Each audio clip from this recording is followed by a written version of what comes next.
another one of those hot city nights. Those hot, sticky, wet city nights. Like when you take your favorite dog into the sauna with you for company, but by the time you realize what you've done, it's already too late. That was this kind of story. Good evening, Mrs. Brickhouse. Hot enough for you? It's not the heat, Miss Benson. It's the humidity. Paprika Benson, my secretary. She was the kind of woman who had the kind of face on the kind of body that could make a man forget to suck on the cool end of his cigarette.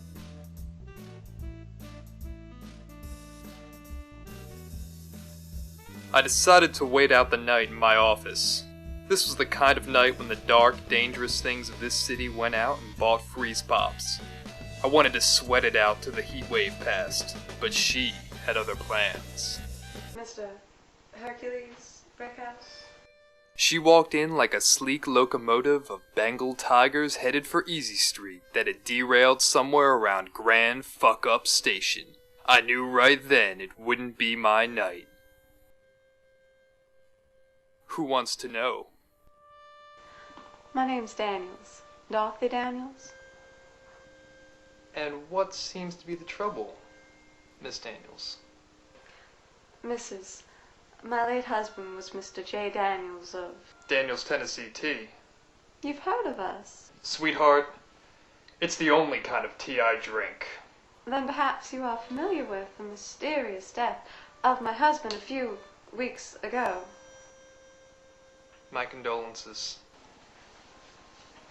Well, due to that horrid incident and further pending investigation, all my late husband's money is frozen from me for the time being. So in order to find the real killer myself, I consulted a psychic to attempt to contact my husband from beyond the grave. Sounds like you're dealing with some spooky stuff, speaking of stiffs.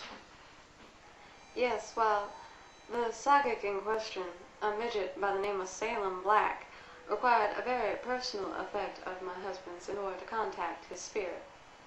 I gave him my husband's one-of-a-kind gold and jewel-encrusted pocket watch, and the little thief absconded with it before I could find out the true nature of my husband's killer. So you want me to find the fiend who pilfered the pocket piece and place it back in your possession?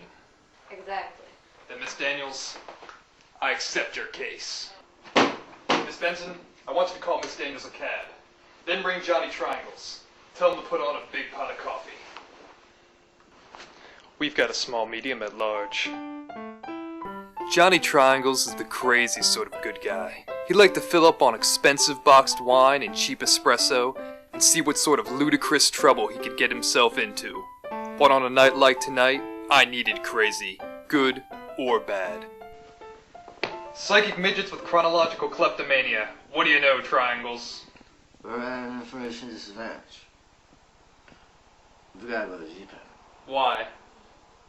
This is the best side in town.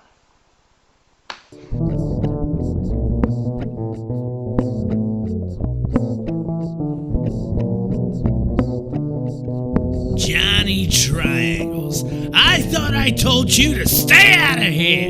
You're 8 pints and 2 cups faster than you can get up to it. Yeah. Go fuck yourself. Listen, Lou. I have no idea what that could possibly mean, but I need some information. And who the fuck are you supposed to be? Supposed to be Hercules Brickhouse. Private eye. Now listen up, Lou. Triangles is with me. Platonically speaking. But I've got some questions. You seen anybody around here by the name of Salem Black? Well, now that you mention it, there was a problem a few nights ago with this guy trying to pull big steam through a small gasket. Lou, I don't know what any of that means either, but some of those words sound like our man. Pour me one of those.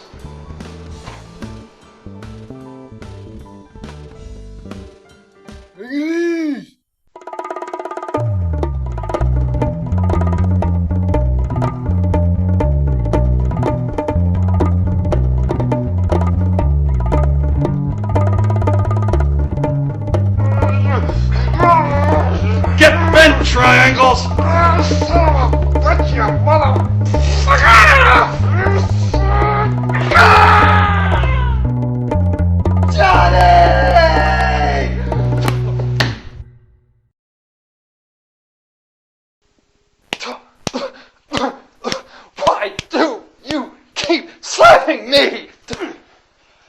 I think he's coming too. Get the boss.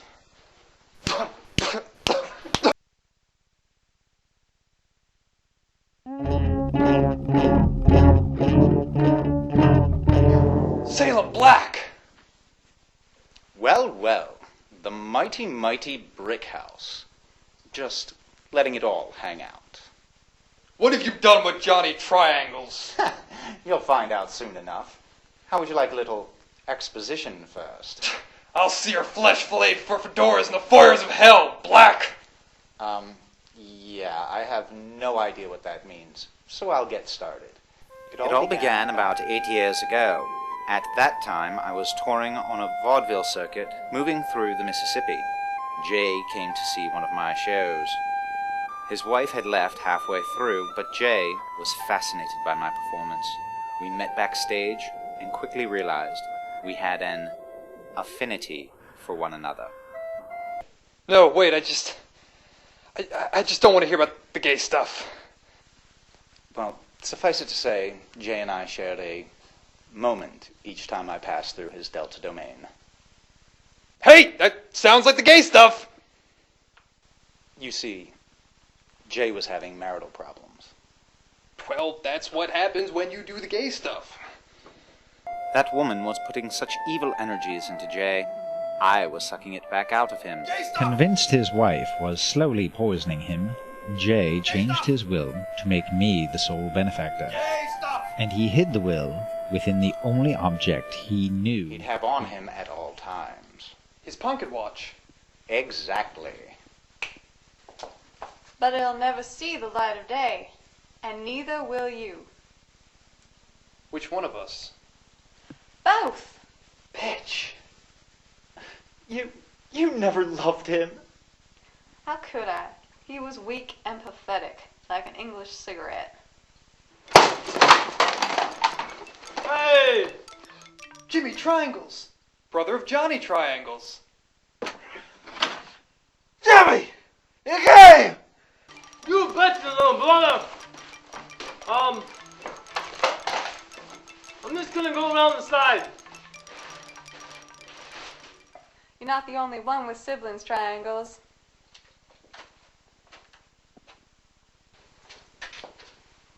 Well, it looks like we've got ourselves a Shanghai standoff. Looks like someone's going over the rainbow.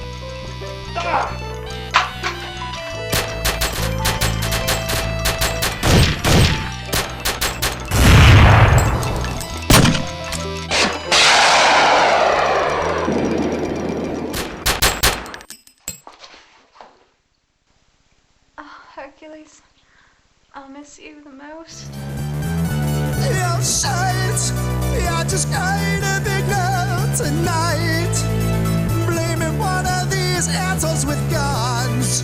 I just got a big blow tonight. We should have stricter control policies.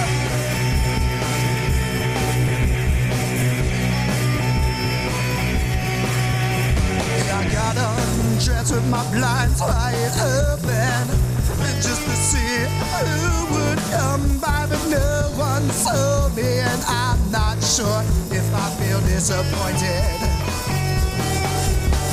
I'm not sure why they banned for locals. My neighbor killed himself in 9th grade, and I don't know why we bother with a space program.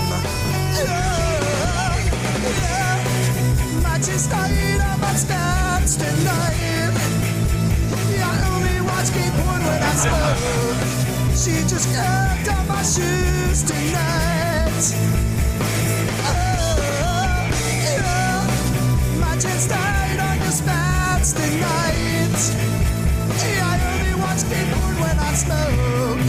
She just cut on my shoes. The Holocaust is a lie. Action.